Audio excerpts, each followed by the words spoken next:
So we already told you what happened at the Kumbh today, but let's now put things in perspective here.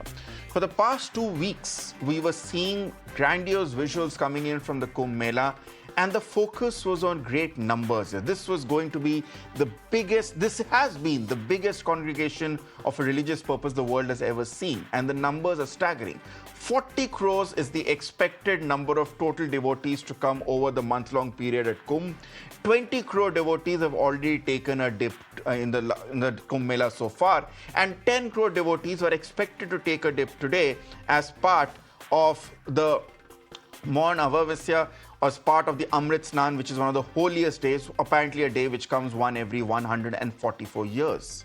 However, today, the visuals and the numbers that came out from the Kumbh were slightly different here. These were the visuals that came out, and the numbers that have made the headlines are slightly more sobering. 30 people have been confirmed dead in a stampede at the Kumbh Mela when there was a massive crowd at between 1 and 2 a.m. in the morning over what happened at the Sangam, at the nose of the Sangam. 24 at least have been discharged, but 90 plus have been injured. Those are the numbers that have come from the Kumbh Mela. Now, we have already discussed the politics of that before on the show. We are going to look at it deeper. And my point is, while at the bottom of your screens, you're going to see some of the deadliest stampedes we have seen, we have seen that it's not just stampedes that affect Indian religious congregations here. There are occasions where Indian festivals turn fatal. Let's begin with what happened on Dussehra in October 2018 in Amritsar here. If you remember, 59 people were killed and over 100 injured. Why? Because they were watching an effigy of Ravan burning on the train track and they were run over by a train. That happened on Dussehra. On Navratri in October 2013 in Datia in Madhya Pradesh, 115 people were killed due to a stampede at the Ratangarh Mata temple over a rumor of a bridge collapse. Then on Vishu, in April 2016 in Paravur in Kerala, over 110 people were killed and 350 injured after a cache of fireworks stored at the Puttingal temple caught fire. Now, for Sabrimala, in January 2011 in Kerala, there were 100 people injured and 100 people killed and 40 injured after a jeep crashed into homebound pilgrims. So what I'm trying to point out is it's not just stampedes which are causing problems to Hindu festivals. There are other security, crowd management issues as well.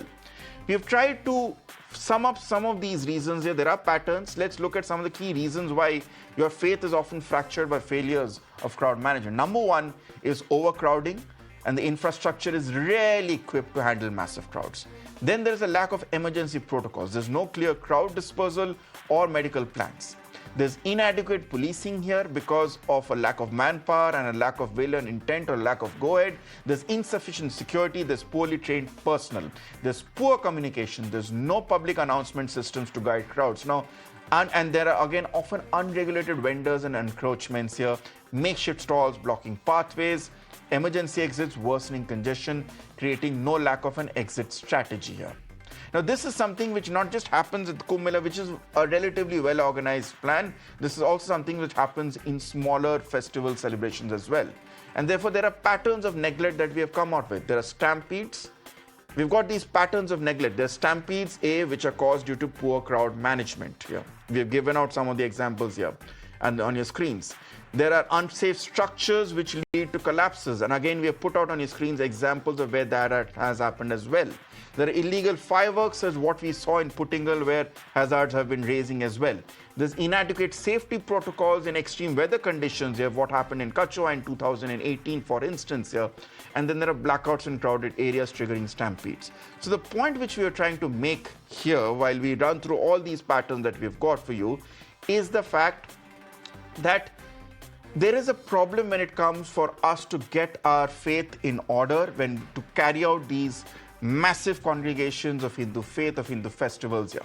And there are 7 reasons why we feel Hindu pilgrims and Hindu festivals are more vulnerable to tragedies here, which are 7 scientific reasons. And number 1, there's over-tourism and temples and pilgrimage sites here. Every single disaster we mentioned comes back to too big a crowd which was beyond the control of the local authorities. Reason number two is that we know that Hindu festivals are spread across the calendar year, unlike, say, for Muslims, where there are 2 or 3 occasions of Eid, or for Christians, where there's just Easter or Christmas here, there are a plethora of Hindu festivals here. And they've spread out across multiple sites. That's reason number 3. So it's not just the Hajj or the Vatican or the Kumbh or the Ram Mandir in Ayodhya, which are epicenters of Hindu faith. They happen all across the country. Smaller events often end up being spontaneous, and therefore there's a lack of government investment in these smaller events here. There's inadequate space to accommodate these large numbers, and there's illegal structures often obstructing these pathways as well. Now, can there be lessons learned globally here? Maybe so, but we'll look at that in detail. But since we have had a very long introduction, let's quickly go across to my guests who have been waiting quite patiently at this point here. Let's go to my guests. We have Manish Barriarr, political analyst, who are joining me at this point. Rahul Ishwar, who is an activist. Dr. Nisha Nujumuddin, public policy analyst here. Yashovardhan Azad is former senior IPS officer. And of course, Tehseen Poonawalla, political analyst here, are all joining me. Thank you all for joining me on this very important discussion today. Let me start with you, Manish, because you were on this show yesterday when we were discussing a slightly adjacent issue, and you made a very interesting statement about the Kumbh Mela when there was criticism being pointed out by other panelists. Is that, listen, given the sheer volume of people who come into an event like the Kumbh Mela, this is the biggest ever in history here, there will be problems in crowd control. Inevitably, there will be issues when it comes to managing crowds, and there will be issues when it comes to the overall experience one has. But a few hours later, after seeing the tragedy that unfolded at Kumbh, do you still feel that this was par for the course given what happens in religious congregations and other faiths? Or do you feel that there were critical lacunae that got exposed with the stampede at Prayagraj? So, first of all, my condolences to the family. It's really, really sad. And, you know, I woke up, in fact, in the morning with that news, and I felt you know, I would say guilty as a citizen of the country, because in some way or the other, each one of us are a part of the entire system. And, you know, people have to die because of the neglect and also because of mismanagement. So there is no denying that lapses were a part of it, because without lapse, it cannot happen. And I think at all points of time, we see this VIP culture. We accept, as a nation, I think we have accepted that VIP culture. And as we have seen, so I think, you know, this is a very broad issue which is there. And I would take a bit of exception to the description which you have said, particularly Hindu festivals, you know, that it is more vulnerable. As you would know that in Hajj also, unfortunately, you know, sometime few years back, there was a very unfortunate incident that happened. And then they took some really good measures, like using RFID and those, you know, bands. And also there was one bridge which was broadened and something like that. But I would not really agree with you that because of the fact that we have a lot of festivals, you know, we are more vulnerable. I think one of the critical areas would be infrastructure management, and the entire, you know, the government would have to really take a very deep thought on really how to manage such kind of crowd. So one cannot really justify because so many people came, this many people have to die. I think that is indefensible.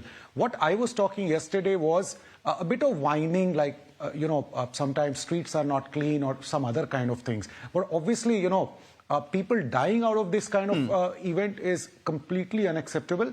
And I think the government has to, you know, take that blame for what I've heard, that 6 to 7 bridges were given as green corridors for VIPs. And that's the part of our entire national culture.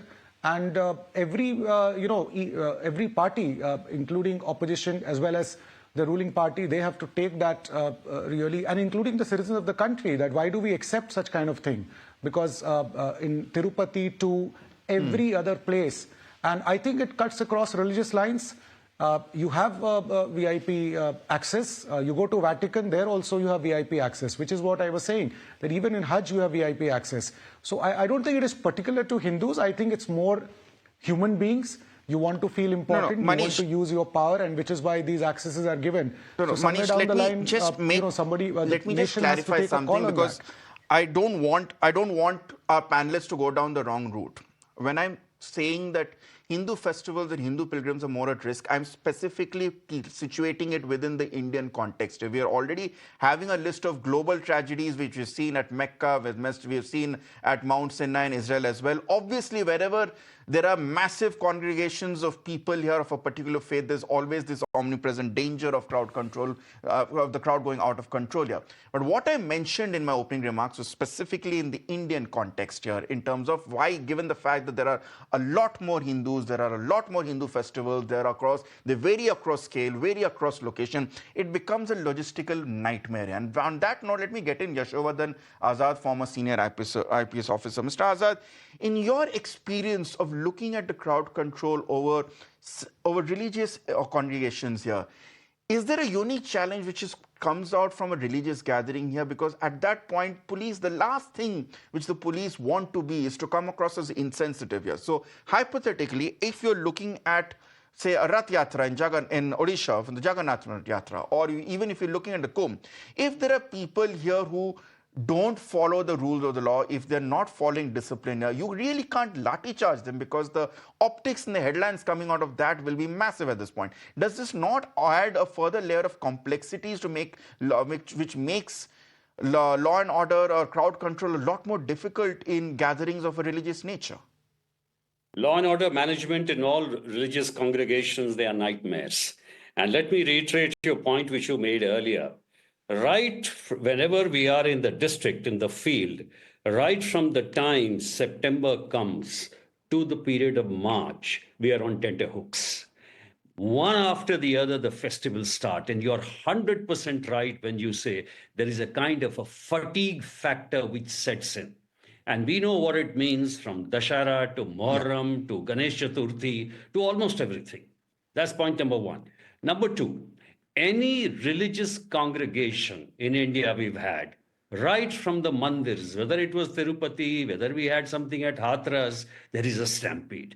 And the stampede follows the same sequence of events, and that is some kind of a rumor, people jumping the barricades, and then inability to control. As you rightly said, that's not the time for a lathi charge. If you do a lathi charge, there'll be more injuries and there'll be more deaths. Let me tell you another thing.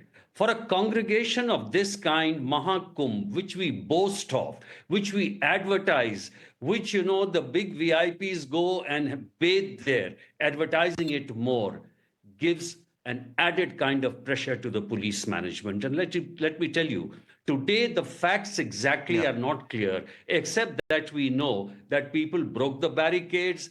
People last night did not listen to the police saying that you should get back after your snan. Some people were sleeping there, and therefore there was an amazing chaos. Let me know what would the world's best management would do, infrastructure management would do for this kind of a crowd. As you know, that there were 19-hour-long traffic jams in different parts of the districts. Now, with this kind of a thing, do you think it was a good idea for the top VIP personalities to have baths there in front of TV cameras? No. In fact, the announcement should have been made that anybody who's a child, anybody who's old, anybody who's infirm and sick should not come to Kumbh. It's only for people who are fit, and there should have been no advertisement. This will happen time and time again because there is no way to stop it. Yes, there were a few mistakes. They will be found out in the Judicial Commission, but the process will go on because no amount of infrastructure management or the police can prevent something. And if something is not happening in certain other places of this congregation, it's not because of security management, it's because the tragedy hasn't struck. That's all. Tehseen Poonawalla come in here at this point. Now, I'm going to ask for perhaps what could be a very cliched question is, was this tragedy preventable? But it's not so cliched because, as Mr. Azad pointed out here, the usual culprits in this case, it's not really fair to put the blame immediately on the local police for not keeping the crowd under control. Throughout the day, the messaging that we have got from the Kumbh is that, listen, if 40 crore devotees are coming over a period of 1 month, if 10 crore devotees are expected to come to a very hyper-local area in just one day, and they are all insisting that they will go to the Sangam and they will go to the nose of the Sangam to take a dip at the specific time, this was bound to go out of control. The logical question then comes in, pointers, as Mr. Azad was pointing out, did the Kumbh get over-marketed? We all understand, and we are discussing this, that Kumbh is vital to India's soft power aspirations here. But is this a case of, chadar thoda jyada phailana to a point that you invited people to come in large numbers to create records, and today you've come out with unwanted statistics? So thank you so much for having me on the show at the onset. To all our fellow citizens, on the pious occasion of Mahakumbh my greetings and deepest condolences to the family members and friends of those who've lost their lives, and those who are injured, we wish them a swift recovery. There are 2 or 3 issues that we need to divert into. The government of Uttar Pradesh and the union government, which is the BJP government, did use this occasion to popularize their political popularity. Therefore, you had pictures of the Honorable Prime Minister and the Chief Minister everywhere in Prayagraj. Now, once you want the bookies, you cannot escape the brickbats. If you want the praises, then the responsibility is yours. Prior to the Kumbh, and I quote Times of India, Yogi Adityanath ji, the Honorable Chief Minister for Uttar Pradesh, is on record saying the previous Kumbh, there was a stampede, which was actually at the railway station, and he wanted to politicize it. So they kept saying, look, there was a stampede, look at how good the arrangements are. Now let's come to what happened at the Kumbh. You will recollect there was a fire a couple of days back. Again, they came out and they said 180 tents will be fixed within a couple of days. Till today, those tents have not been fixed. That was your first warning sign. They went overboard, and this is what the holy saints out there are saying. Out of the 22 bridges in Prayagraj, 15 are reserved for VVIP movement, 15 out of 22. So the common public have only 7. Now, something like a Kaushambali, which is about 50 kilometers from Prayagraj, parking is there. So look at the common devotee, the common Shraddhalu. They have to walk almost 25, 14, 15, 20 kilometers to reach the Sangam, whereas VVIP cars are going through. Women, pregnant women, old citizens, they're sleeping on the floor. They are inside. They don't have the access that the VVIPs are having. Even people who are removing reels are getting more attraction. I think this is not fair. This is for everybody, and that should be treated equally. That's the first part. Number 2, it's very curious. The government keeps coming out with these numbers. They said 40 crore people are expected, 50 crore people are expected. Today they said initially 5 crore people were expected. They've revised that number to 9 crore people who came in today into Prayagraj, to the Holy Sangam. If they have the numbers of 9 crores so accurately, why don't they have the number of people who lost their lives? Until 2 hours back, while I was on Mirror Now, they didn't even give us accurate information. Now, a tragedy can happen. We accept that a tragedy can happen. A tragedy happened recently at Tirupati. Look at the way the government there handled it. Every half an hour, there was a bulletin, there was information coming out, there was responsibility set, there was information being given to the media. Compare this to what happened today. Until 8 o'clock, as I said, we didn't even know at a number of people that had lost their lives, the casualty that happened. That is terrible. The government is non-communicative. You try and hide the blame. You try and put it under the carpet. That's not done. Few hours after this tragedy happened, you had political leaders of the same political party, the BJP, that was claiming success for the Kumbh, doing political rallies in Delhi. They didn't even cancel their political rallies. That is the problem that is happening. No accountability is being fixed. And if you just go to Uttar Pradesh, a few months ago, there was a stampede in Hathras. The person responsible for the stampede is not even been named in the charge sheet. 120 odd people lost their lives there. That is the problem. The problem is you must be prepared for the worst, you must hope for the best, and you must fix accountability. Had accountability be fixed few months ago in Hathras, this wouldn't have happened today. One last thing. We were continuously told by the BJP leaders, there are new AI technology, drones, they will identify faces, real-time information will be given to the control room.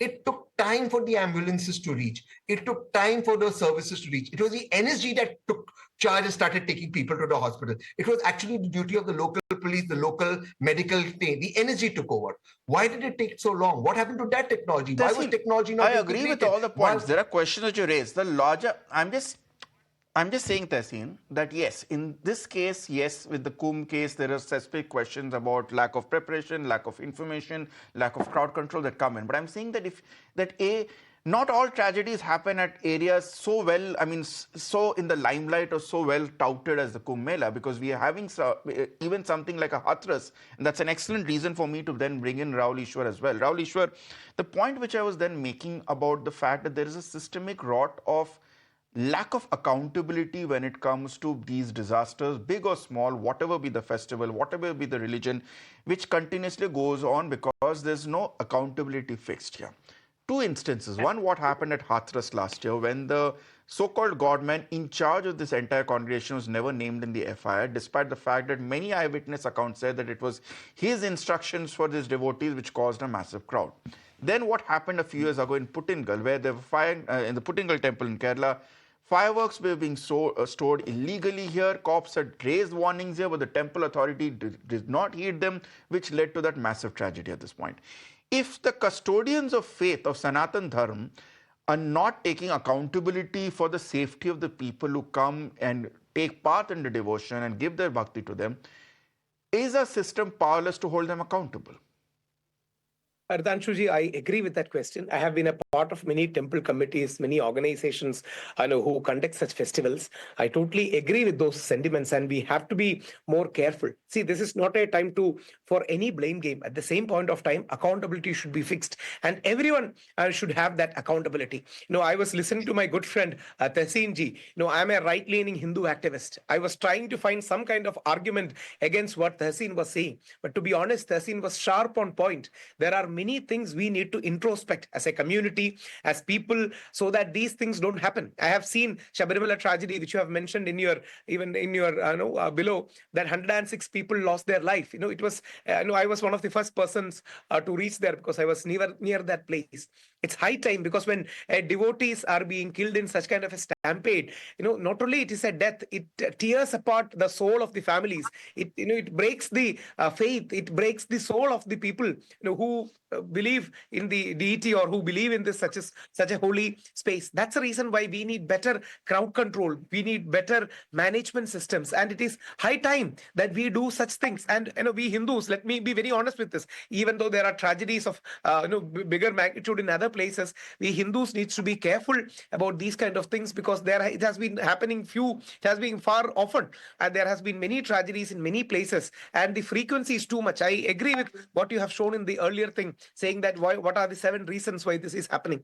So I believe beyond politics, beyond left or right, we need to come together, brainstorm, put good suggestions on ground, have scientific crowd control management, have all these things in place. Otherwise, when a devotee is losing life, their family is torn apart for many lives altogether. Yashodhan Azad, is it just about crowd control? Because I appreciate the sentiment with Rahul Ishwar is coming in at this point, but do come in here. You mentioned it very clear that it's impossible to put the onus of crowd control at the last of the police when there's no accountability on basis of the organizers of the event here. Are you asking me? Mr. Azad, that question was to you. Yeah. To me? I couldn't hear. You're on mute, sir. Yes.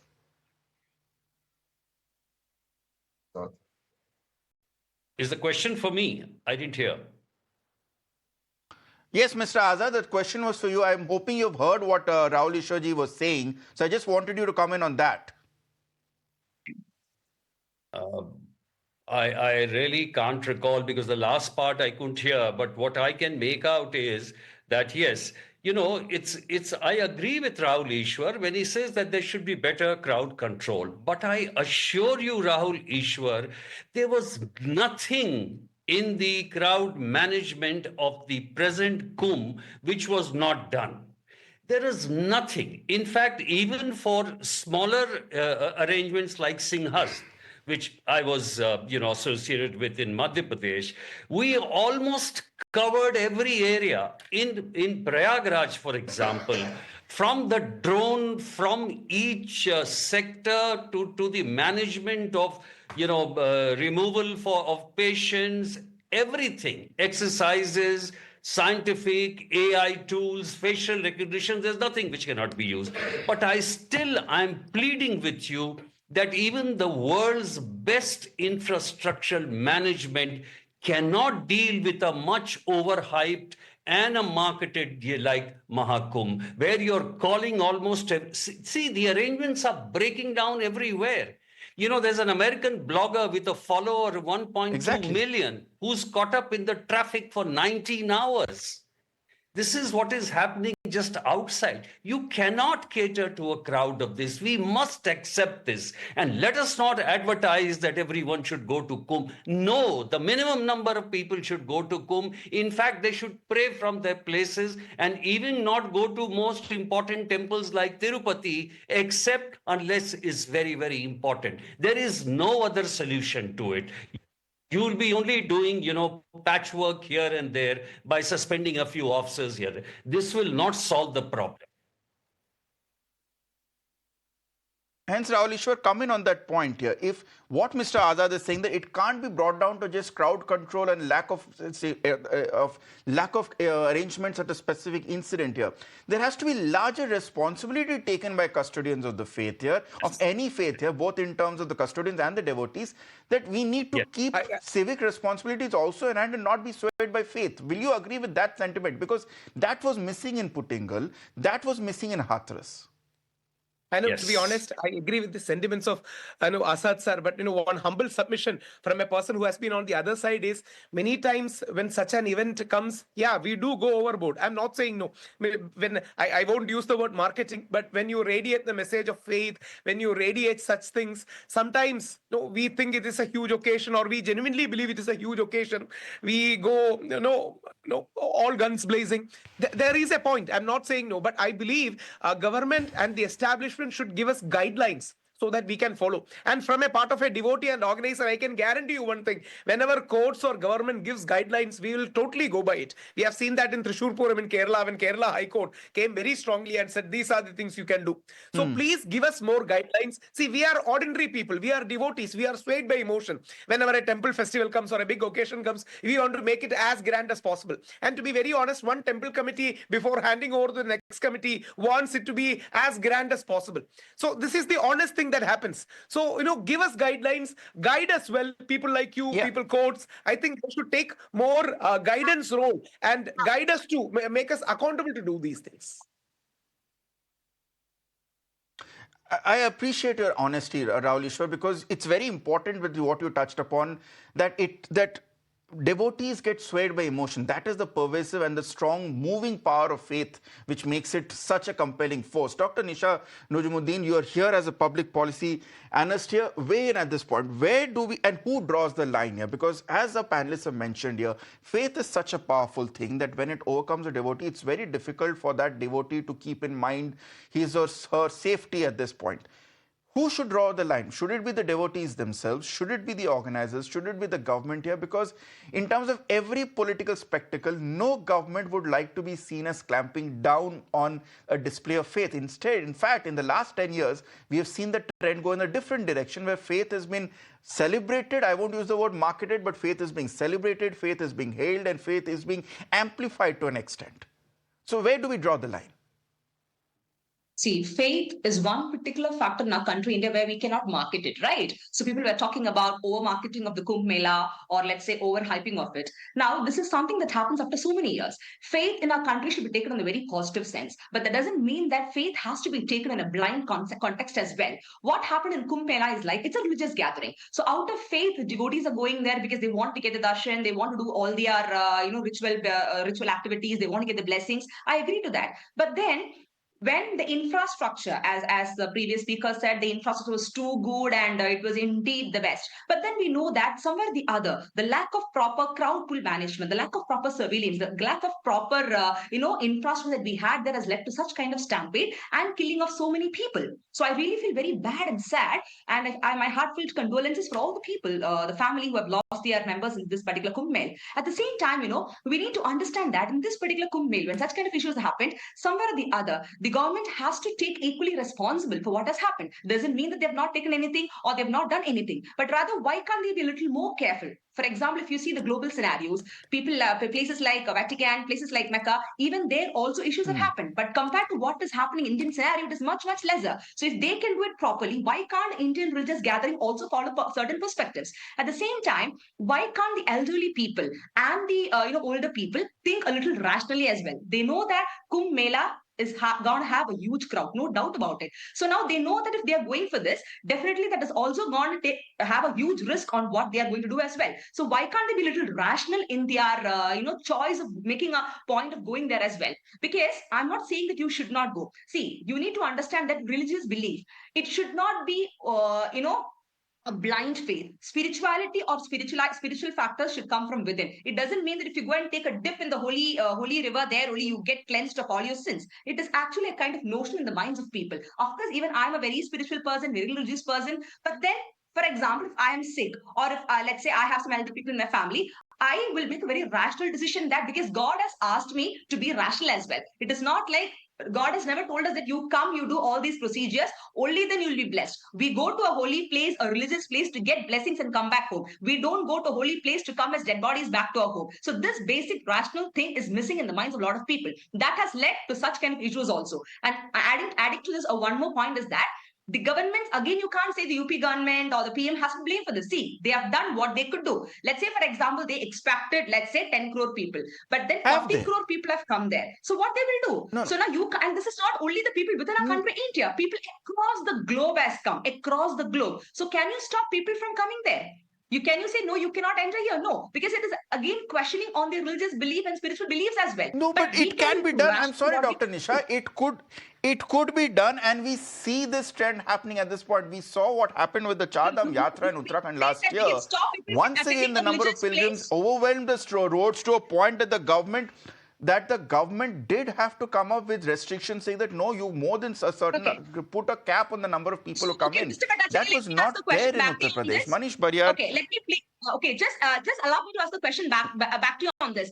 When the government is saying no, only certain number of people can come, first come, first serve basis. What about the remaining people who have a faith or who really want to come and do the rituals? Are we not putting a barricade to their own beliefs as well? So that cannot be a case, right? So that cannot be a case as well. Yeah, you agree to that as well. So now when you say that, see, if it is any other tourist place or tourist spot, as you said, a kind of restriction can be placed. But when it comes to religion, in India, it is very sensitive. You need to understand that. You say A, you say B. People start getting up the fire like anything. So now on the context of a religious perspective as such, or a religious pilgrimage place as such, we cannot put a stop or a barricade to people from coming in. Or you cannot restrict it over there as well. Okay. This is something we need to understand. Okay, Tehseen wants to come on that. Tehseen, come in. Arose the sentiments of people. I do understand the sentiments that Dr. Nisha is very articulately putting out on this wonderful show. And it's a wonderful discussion that we all are indulging in. But look, I am a man of technology. I'm deeply spiritual, but I'm a man of technology, right?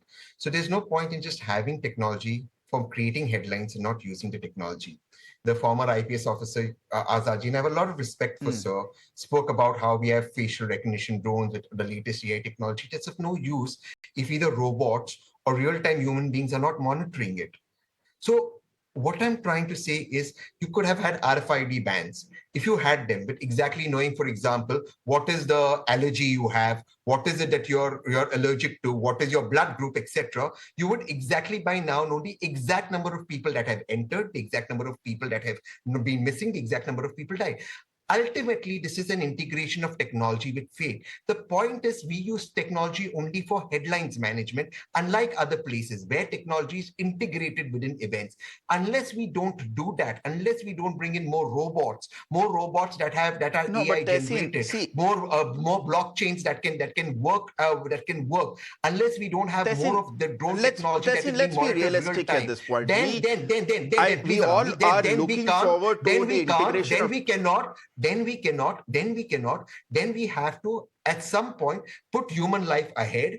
And Just to see, you broke my chain, but just understand, as making a very important point, unless you don't integrate technology completely, then the second choice is you'll have to at some point put a red line on the human life and say, okay, not today, you guys come in tomorrow, these people will exit today, and this group will come in tomorrow. You will need to do that. And one more thing, please stop this nonsense of VVIP.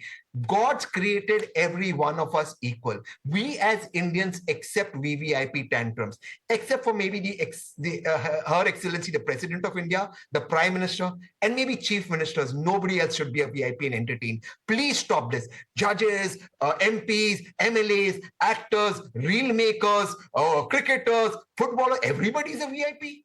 Everybody, influencers, a VIP.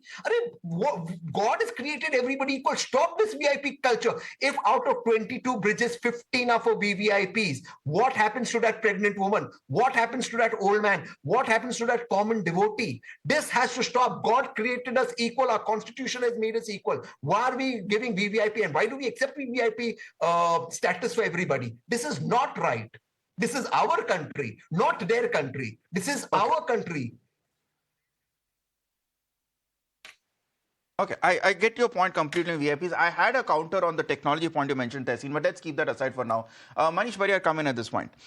Let's talk about political accountability. I circle back to that. What Tehseen mentioned here, this was one criticism which came out of the Kumbh Mela again and again, that there was all the attention, all the focus was put on VVIPs to a point that people honestly who had no business doing with Hindu faith. I say it with a lot of responsibility. Influencers from Instagram looking to have likes, looking to get their headlines on news channels come and use and hijack it, and the attention was all over that. Perhaps the media is guilty as well for hyping it up. But I'm looking at the long-term building here. A government which has a policy of hailing Kawad Yatras to a point that you have these grand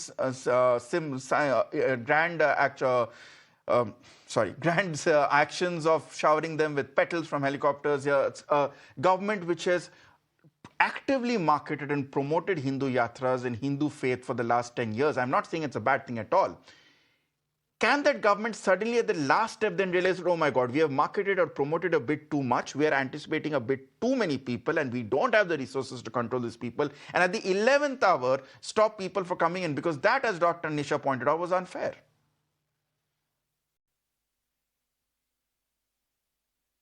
See, again, I would humbly disagree with you that the government has marketed it. It's the latent need. Desire was there always, right? And you have to also understand and respect the sentiments of people. So, I would say I would not agree at all that, government is what is the will of the people. So why do you really look at all these things that are being done by government as something which is being marketing, right?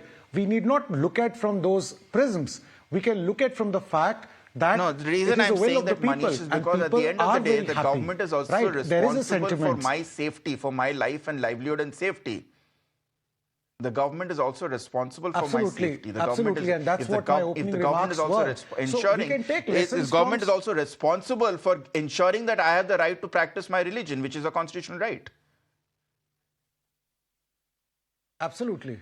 Absolutely. So I would say that we should take lessons from some of the, places. For example, Vaishno Devi, there is a very good crowd management these days where, and as Tehseen ji was talking about technology, I think I would go one step ahead and say that it should be entire technology, and we have the infrastructure, technological infrastructure to ensure that slots are given, zoning is done, and people go in their allotted time. See, if you go to Banaras, temple, there, that's what is happening. People are getting slots, they are booking those slots, they are going in those slots, and they are coming back.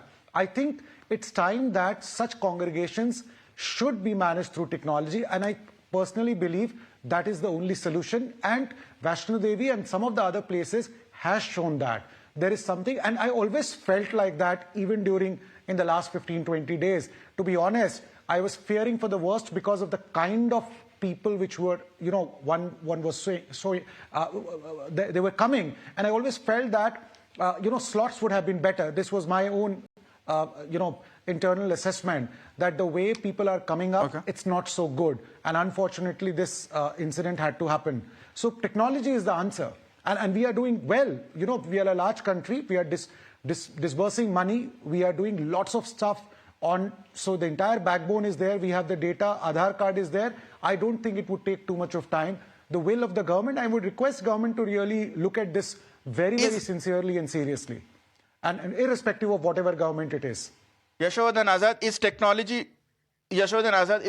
really the answer, as Tehseen and Manish are pointing out? I am not so sure, because yes, perhaps when it comes to a large event like Kumbh, or perhaps when it comes to a halo event like Vaishno Devi, perhaps yes, we can bring in technology. But what if tomorrow in my mohalla there is a procession which happens, I'm not whatever religious nature here at this point, and it is not organized before, and a fire service tries to come in and finds the mohalla blocked because there's a huge pandal blocking the exit, or there are vehicles blocking the exit, and there's no safety precautions being taken here.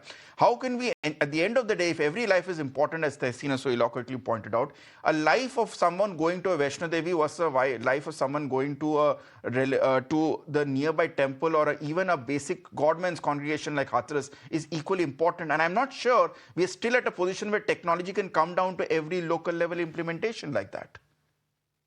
Technology is never the answer to human issues. Technology can facilitate, but ultimately it's the man behind the technology who does the work. Let me comment on a couple of points which have been made. We have talked about Vatican and Mecca. You know, the crowd in Mecca was 1.8 crores. I can manage it with my battalion. You know, we are talking about 30 crores in a day. Listen, it's a kind of a multitude which is impossible, absolutely impossible.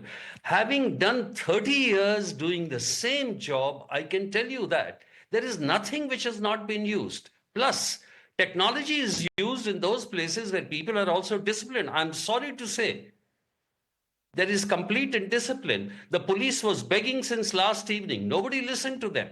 What are you going to do? Shoot them? Exactly. Use your drones, technology? How's it going to help? Second point, you know, faith, correct, faith can move mountains. But we are a democratic, secular country. Faith cannot run the government. The government has to run faith in a way that it can be managed. If I don't have the capacity in Prayagraj to have 400 crores people coming on various days, I will say, I'm sorry, I can't do it. I love you. Let's find something else. I cannot have more than my carrying capacity is about, say, 1 crore or 2 crores. So what do we do about it? We say that people don't come who are children, who are old, who are sick, who are pregnant. You know, there are so many things. And then we have to absolutely, you know, we can't spend, 6 months of the year just to concentrate and do Kumbh. There are many other things to do.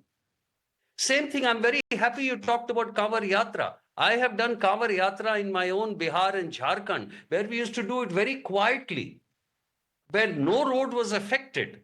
We used to go to Badnath Dham, bolo bum. My father did it. But you can't have it on the middle of the roads in 21st century when you're at the same time you're competing with metros and you're competing with cyclists and motorcyclists. We can't do it. So instead of showering petals, you have tell the Kavar Yatras कि भाई कुछ तरीका कुछ और अपनाओ, हम नहीं कर सकते. मंडलेश्वर को आपको बोलना पड़ेगा. बड़े बड़े ये जो ब्रह्मचारी है उनको बोलना पड़ेगा कि आप लोगों को बताएं कि ये सिस्टम कुछ और बनाया जाए. कहीं से भी जल आप लीजिए, गंगा जल लेके और अपने मंदिर में डाल लीजिए. So things have to change. So ultimately there has to be technology. I agree with Azad. In a country which is increasingly polarized along religious lines, do you really envision any government will have the courage to ask followers to stop celebrating their faith? Well, I mean, don't curtail the way they celebrate their faith. Celebrate it with discipline, as even Rahul Ishwar said. That government should give guidelines at least. At least tell them that we are facing trouble. There are other people who are being affected. Okay. Can I just add one line? That's what 10 years back, I would have disagreed with Asad. Yes, sir. Rahul, I was actually coming to you to have the last word. Rahul, I was coming to you to have the last word because since you are a man of faith, I mean, closer than anyone else at this point, what is the roadmap ahead in your opinion? Let me be very honest with this. 10 years back, I would have vehemently disagreed with Asad sir. But, as we mature, I begin to realize, we should be, I am still very touchy about my faith. But having said that, life is more important than any other thing. So I believe we should nuance ourselves. We should learn from these things. And to be honest, faith leaders, if push really well, I can guarantee you that whether it be Hindu, Christian or Muslim, if government can facilitate, have some kind of consensus, the faith leaders themselves can take up the role. Because otherwise, if one faith leader says, the other faith leader will say, you are being siding with the liberals. I'm being very honest with this. If A says, then B will come and say, tum kyun liberals ke piche ja rahe ho? I mean, this really happens. So I think that government should make some kind of a consensus, and you should bring faith leaders together and call for moderation. For example, in Kerala, we have called for moderation. Earlier, there used to be 50 elephants. We have requested them, let us cut down it to 5 elephants. I mean, even 5 elephants is too much for many people, but 50 to 5 is a growth. So some kind of moderation is needed, and I believe we devotees should take it in the right spirit. Whether we are Hindu, Christian, or Muslim, we should be we should be positive. Because at the end of the day, it is about our life, not anyone else's life. It is about our life itself. Absolutely. That all the Tehsin ji or Nisha ma'am or Asa ji is telling. So I think, or Manish sir is telling, I think there is a positive spirit to it. Yeah. I'm very glad that we have had this conversation and we have agreed on a lot of points. If I can sum it up, the responsibility is multifold. On behalf of the government, it's a responsibility to ensure that they are in control of the situation at all times. Do not promote VIP culture. Do not promote one over the other and ensuring that people are left in the lurch. On behalf of the police or the law enforcement agencies, they need to be equipped, they need to be empowered in order to stand up to the custodians of a faith, whether it be religious or political, or the devotee themselves, to ensure that, listen, you are breaking the law, you won't be allowed to do that. To the custodians of faith, I'm very glad. I hope Rahul Ishwar's message resonates here. This is not a time to be defensive and blinkered in a defense of the faith. It's about putting life above everything. And then ultimately, as everyone has pointed out, it comes down to individual devotees' responsibility about where exactly does one draw the line in order to make faith and devotion and faith and safety go hand in hand. Thank you so much. This has been one of the most illuminating discussions I've ever had. Dr. Nisha Najumuddin, Rahul Ishwar, Manish Barriarr, Mr. Yashovardhan Azad, and Tehsin Poonawalla. Thank you so much for joining us. Once again, we hope that the tragedy which we witnessed at the Kumbh today, we don't see it in any form or scale anywhere across the country. It's time for a short break. More news and updates on Beyond the Headline. Stay tuned.